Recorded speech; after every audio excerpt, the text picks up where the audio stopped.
Baik pendengar Pro 1 dimanapun Anda berada ya saat ini kami kembali terhubung bersama Kadis ya Sosial Kabupaten Manggarai Timur Bapak Matias Mingga SPD terkait dengan informasi kunjungan kerja Menteri Sosial Republik Indonesia Tri Risma hari ini di Manggarai Timur.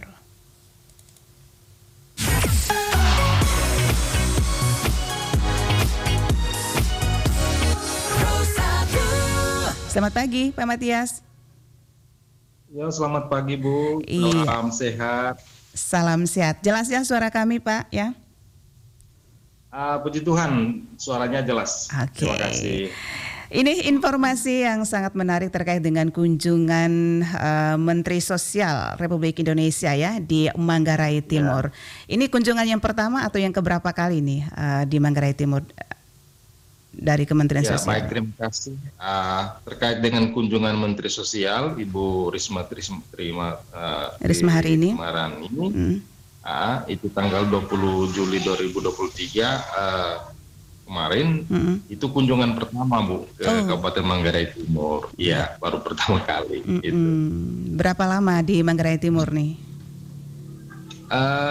Sedianya memang kita menginginkan supaya lebih lama beliau ada di sini kemarin itu, tetapi memang kondisi kesehatan beliau tidak terlalu fit ya, tidak terlalu fit. Konon katanya ini baru melakukan perjalanan jauh dari Papua, kemudian ke Sulawesi Tengah, seterusnya terbang lagi ke Bali, balik ke Labuan Bajo, terus ke Manggarai Timur perjalanan darat, sehingga kondisi beliau kemarin itu sangat lelah sekali. Gitu. Jadi kunjungannya itu ya sampai 20 menit saja begitu, tetapi tidak mengurangi makna dari kunjungan dan tujuan kunjungannya juga dilaksanakan secara baik. Demikian. Iya, Pak Matias, kalau boleh tahu nih kunjungan 20 menit tadi dikatakan ya, tapi sangat bermakna ini. Nah, apa saja makna dari kegiatan kunjungan beliau ini kali ini?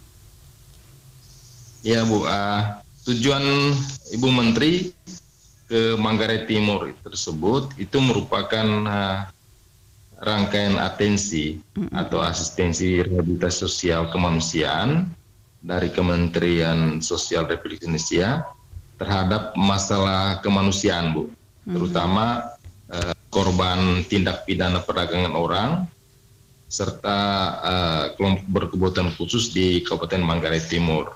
Nah, sebagai informasi bahwa pada beberapa bulan kemarin, Satuan Tugas Pencegahan Tindak Pidana Perdagangan Orang Polres Manggarai Timur itu berhasil menggagalkan keberangkatan PMI sebanyak 7 orang. Yakni 5 orang dewasa dan 2 orang balita. Nah, kemudian setelah kejadian tersebut, teman-teman dari Balai Sentra Evata Kupang, kemudian bersama dengan dari Kementerian Sosial, Direktorat KBK, mereka melakukan asesmen terkait kasus tersebut pada 1 bulan kemarin. Dan hasil asesmen tersebut dilaporkan sehingga Ibu Menteri datang untuk memberikan atensi sekaligus untuk memberikan penguatan kepada korban TTPO tersebut untuk tidak melakukan lagi kegiatan-kegiatan sama di masa yang akan datang karena pemerintah dalam hal ini Kementerian Sosial memberikan bantuan dan persiapan untuk mereka bisa hidup, tidak lagi keluar daerah untuk mencari pekerjaan. Demikian. Selain itu juga ada bantuan. Beliau juga didampingi oleh teman-teman dari kitabisa.com. Kitabisa.com platform tersebut yang membantu selama ini untuk pengobatan beberapa korban anak-anak kemudian yang mengalami kekurangan untuk pendanaan dalam hal perawatan sebesar ada 3 orang, yaitu dua dari Manggarai Timur, satu dari Manggarai Barat. Kalau yang dari Manggarai Timur atas nama Bayi Muhammad Sabila itu mendapat donasi 78 juta. Kemudian Bayi Akila itu dari Manggarai Barat mendapat donasi 73 juta. Dan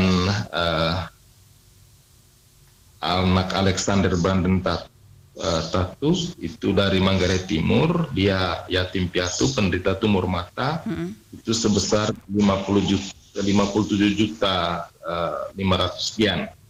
Jadi sebenarnya ini ketiga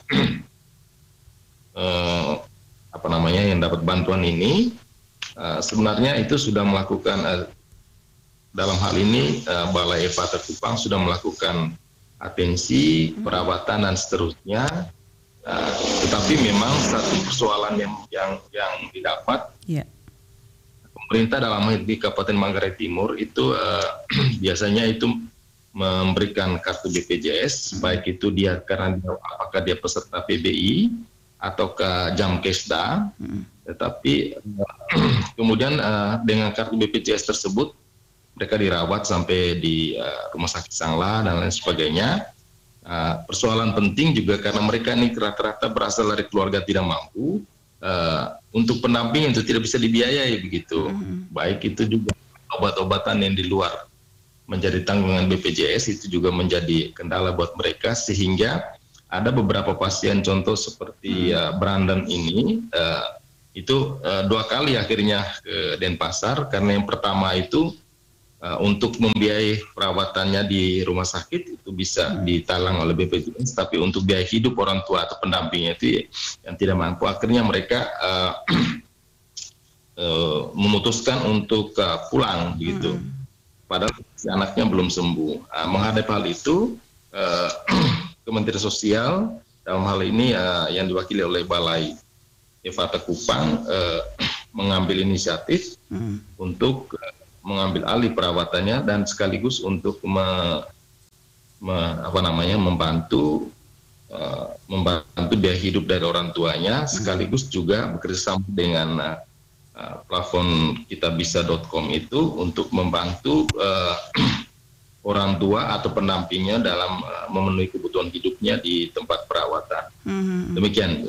Ya, Pak Matias, yang pasti dari ketiga mendapat bantuan ini dipantau terus ya oleh Dinas Sosial Manggarai Timur, begitu Pak ya? Ya, wajib kita lakukan pemantauan soal bagaimana bantuan ini nanti bisa menghidupkan mereka, Karena pada prinsipnya mereka keluar daerah, terutama TTPO kemarin itu adalah mereka karena dalam asesmen kita mereka ingin mendapatkan hidup yang layak, gitu. Artinya hidup yang layak di tempat. Mereka sangat bersyukur ya mendapat bantuan tersebut. Ya, kita akan terus memantau bagaimana perkembangan bantuan itu, dan kemarin secara pribadi juga saya menyampaikan kepada mereka, kami akan memonitor yang tersebut, dan jika di perkembangan nanti ada hal-hal yang tidak kami inginkan, katakanlah tidak memanfaatkan bantuan dari kementerian itu tidak pada tempatnya atau memanfaatkan ke hal yang lain, kami akan secepatnya melakukan tindakan pencegahan. Maka petugas Resos itu kami tugaskan untuk senantiasa berkunjung 1 bulan itu 1 kali untuk memantau perkembangan, sehingga bantuan yang diberikan oleh Kementerian Sosial ini betul-betul tepat sasaran dan bisa menghidupi mereka untuk kehidupan mereka selanjutnya. Demikian. Ya, Pak Matias, kunjungan kali ini dari Menteri Sosial Republik Indonesia, apakah ada catatan khusus atau pesan khusus untuk Manggarai Timur, Pak? Ya.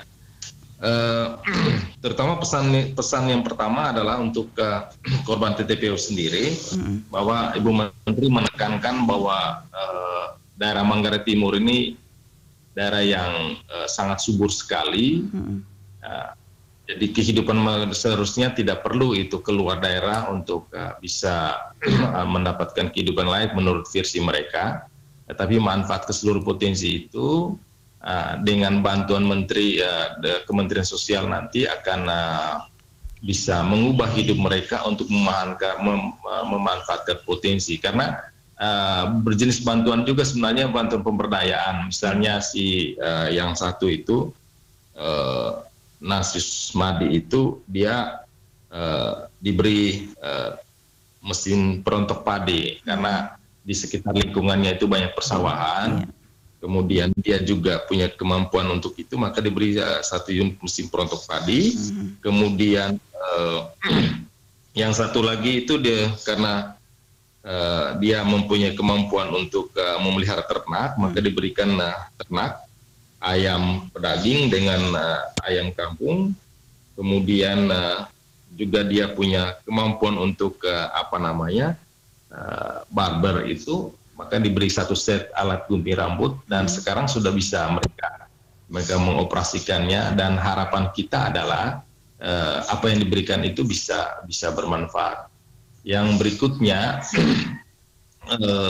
Ibu Menteri menyampaikan bahwa beliau hadir di sini ya bersama tim kementerian dan jajarannya itu sebagai bukti kehadiran pemerintah di tengah-tengah masyarakat yang berkekurangan, gitu. Bahwa pemerintah hadir di saat mereka membutuhkan, terutama dalam konteks kasus TPPO ini. Demikian. Iya.